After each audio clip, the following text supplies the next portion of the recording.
50 लाख मंत्र जप सामान्य साधकों की पहुंच से बहुत ऊपर है।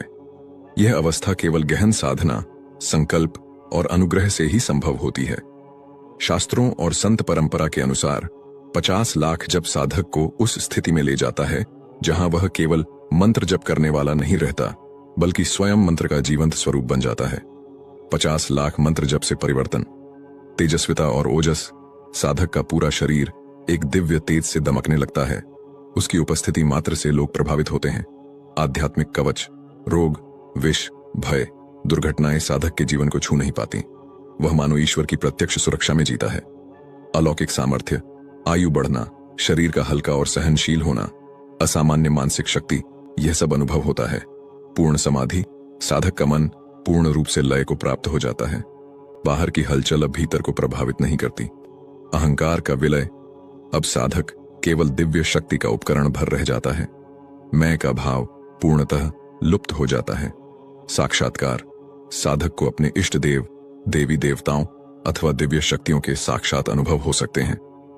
सहज सिद्ध, अब जबकि शक्ति इतनी प्रबल हो जाती है कि संकल्प भर से कार्य सिद्ध होने लगते हैं।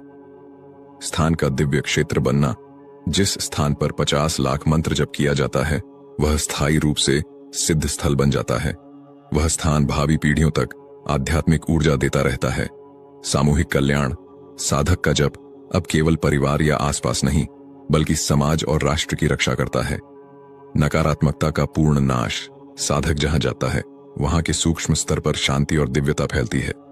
दुष्प्रभावी शक्तियां टिक नहीं पाती। मंत्र का पूर्ण जीवंत होना, अब साधक स्वयं मंत्र का ही स्वरूप बन जाता है। उसका श्वास, उसकी नाड़ी, यहां तक कि उसकी मौन उपस्थिति भी मंत्र जप की तरंगें फैलाती है। आर्ष सदृश स्थिति, साधक समाज का मार्गदर्शक, गुरु या दैवीय शक्ति का प्रतिनिधि बन जाता है। आशीर्वाद शक्ति, उसकी वाणी में ऐसा प्रभाव आ जाता है कि साधारण शब्द भी लोगों के जीवन को बदल देते हैं। लोक कल्याण, अब साधना व्यक्तिगत नहीं रहती, वह विश्व कल्याण के लिए कार्य करती है।